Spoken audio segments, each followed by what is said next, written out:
Right, hello, lads and lasses, and welcome back to Boys Down Under, where last night we were in a bit of shambles, I can't lie. It was quite a shite performance, let's say. It was certainly one that you'd expect against the Norwegian champions rather than against Hibernian. But that's what we're here to discuss today. But we're here to discuss it not in the light that I think a lot of people were reacting to it straight after the game, in the light of that it really was a performance that Celtic should not be putting out there by any means. It was a terrible performance, but it was a performance that firstly was one that allowed Ange to see where we have got a lot of cracks in the team and where we are not so strong versus where we are quite strong. He also gets to see where we were lacking and what was the issues, why we weren't being able to play our usual, fast-paced, tempo, high-paced football. But we're also looking at it in the light that it hasn't really changed much in the global scale of Scottish football. We still remain 3 points clear, thanks to a great comeback from Motherwell. And I'm not saying that, we should be, content with the result because Rangers drew. What I'm saying is that it isn't as bad as it was shaping up to be. It was shaping up to be that Celtic were going to end up being only 1 point ahead, but it's not so much. It's now a full win ahead. So back to Celtic, however. And look, the game against Hibs, the first half, within 2 minutes, Tom Rogic had a golden chance. It deflected off his knee. Didn't go well. But, there were signs that Celtic this was going to be a comfortable game for Celtic. Abada's near miss, where Jota's lovely lobbed through pass and Abada narrowly misses to the side of the post.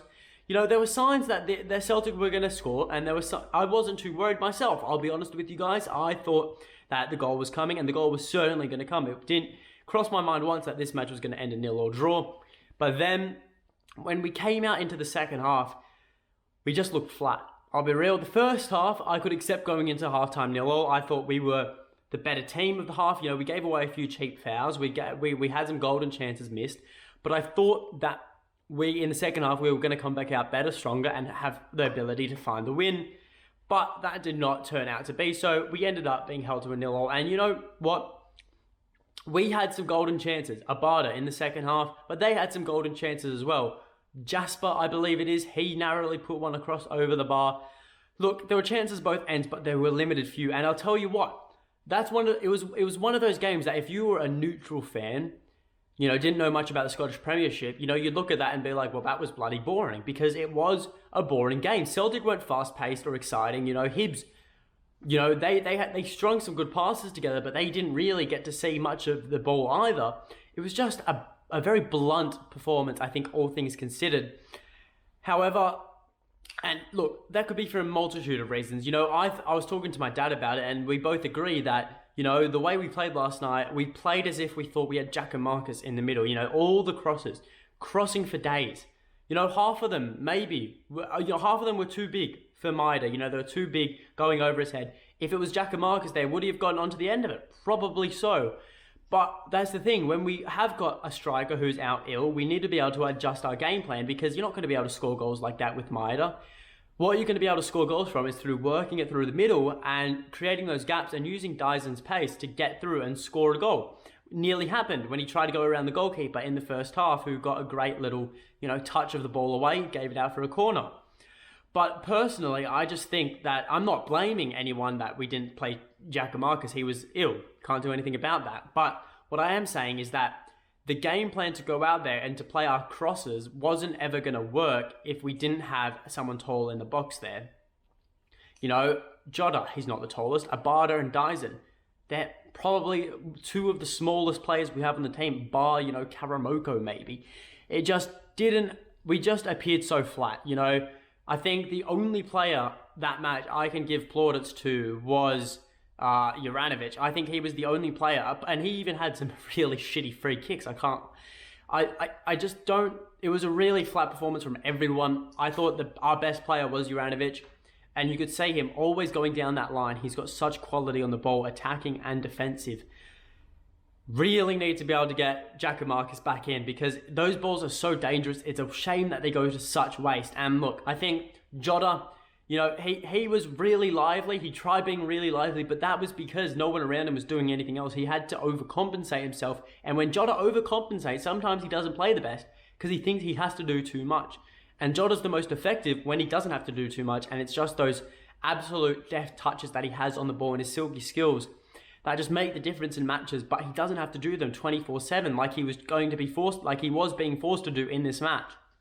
And, you know, I think I'm not going to lose too much sleep on it. I'll be real. I'm not going to lose too much sleep on it because I know Ange. I know he's going to address the issue. And I know prior to St. Mirren midweek, I'm sure we will have rectified the mistakes that we made in that match, which was being flat from the get-go and not having that quality in front of goal. Does that lie on the fact that we need Giacomarcus back in the team? If Giacomarcus is still ill, what do?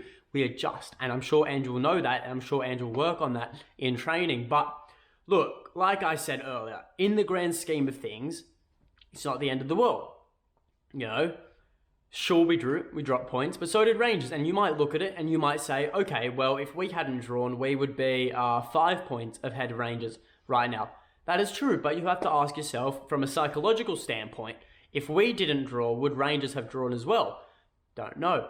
See, it's a whole psychological thing. I'm not going to get into it, but all we can have right now are facts. And the fact is that we still stand 3 points clear on equal games. And I think as long as, you know, we come out against St. Mirren and we perform the way this Celtic team was performing straight after the winter break, you know, demolishing Hibs, you know, putting a clinic on Hearts, absolutely decimating Rangers in the Glasgow derby. You know, those performances were some of the best performances we've had all season. And those are the performances that are going to win us the league, because next time Celtic draw a match, we can't be counting on Rangers to replicate and to have a mirror image of us.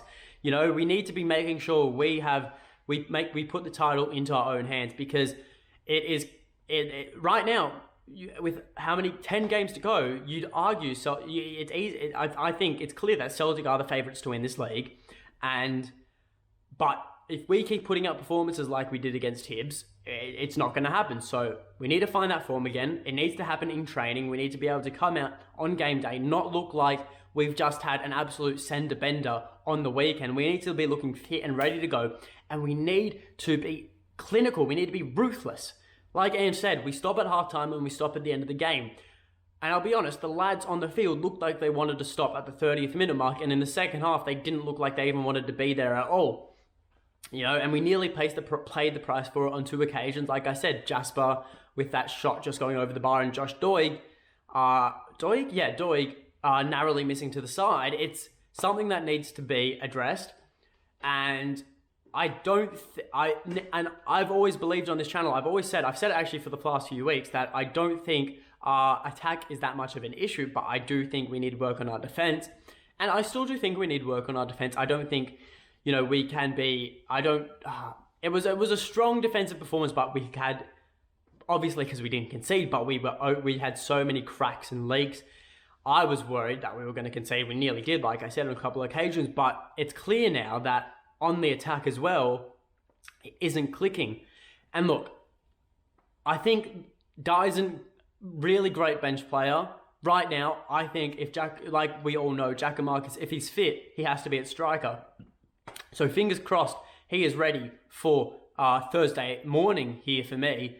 But it also stems from the midfield. You know, Rio, some really poor passes from him. Tom Rogic looked off it. He got injured, brought on. O'Reilly came on from that. And, you know, I can't say much more than that. I think it stems a lot from the midfield and from the attack, but certainly, I think the attacking style we played against Hibs did not suit the man we had at number 9, and I think that was the biggest issue of the night. The biggest issue, like I said, just like I'm saying now, is that we were playing high balls to a striker who is 5'6" to 5'7" or 5'8", one of the three. Okay, it's never going to work, and I don't know what. The only way it would work is if you play low driven crosses and he can attack with his feet. So unless we are 100% certain Giacomarcus will be fit against St. Mirren, it's going to have to happen in training. We're going to have to drill those drill in those short ground passes, short drilled crosses, and you're going to have to utilize the movement and pace of Maida, because that's how we're going to score. And the only other way is it will have to be brilliant from either Jota, Abada, Rogic, or O'Reilly. And that's really how it goes. But that is all from me. Look, bit of a weird all over the shop video today. Really short for time, but we're still grinding out these videos for you guys. And look, yeah, remember to like the video, subscribe to the channel, and look, don't beat yourself up about it. Obviously, there were issues, like I said, but the bottom line is Ange will rectify this in training, and I'm sure the biggest indicator that this Celtic team has been working hard under Ange and has realised that we're in a poor slump of form is a real strong performance against St. Mirren. And that's all we can hope for, and to take 3 points as well. But until next time, hail, hail.